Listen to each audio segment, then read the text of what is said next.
Right. That is our news for this Tuesday night. We want to thank you so much for being there. And don't forget to watch the KUSI Morning News starting at 6 a.m. Good night, everybody. If you get beat, you get beat. You get beat. You get beat. But don't lose. Don't lose.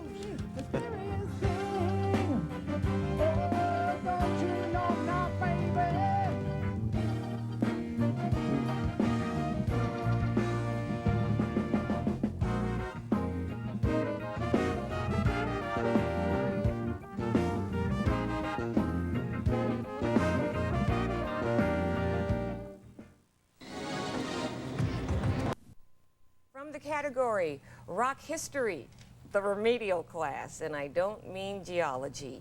There was a time long ago, somewhere between the era of the Kingston Trio's futile attempts to get poor Charlie off the MTA, which was what? Metropolitan Transit Authority. Thank you. Remember, he was in Boston, he couldn't get off. Thank you. Whoa, man, do I feel dated.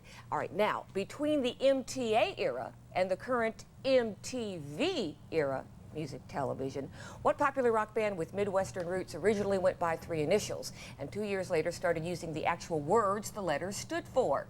First, the initials, CTA. California Transit Authority. Thank you. That's exactly what it is, which stood for bingo, California Transit Authority. Now, Chicago, as they're known now, have been around for decades and for good reason. Last night, Chicago's brass blasted the boat people off Mission Bay. They performed to a sold-out house of fans of all ages at Humphrey's on Shelter Island. Some of their earliest hits, like when 8 tracks were new. Does anybody really know what time it is? 25 or 6 to 4. Take a listen to another chart topper, Saturday in the Park.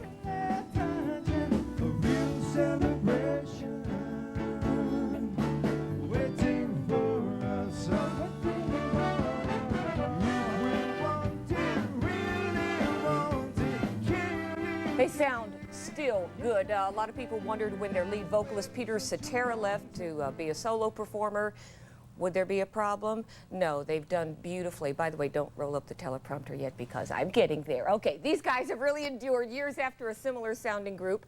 Blood, Sweat, and Tears just kind of faded out. In fact, they were supposed to be at Street Scene, but never showed. Anyway, Chicago has endured.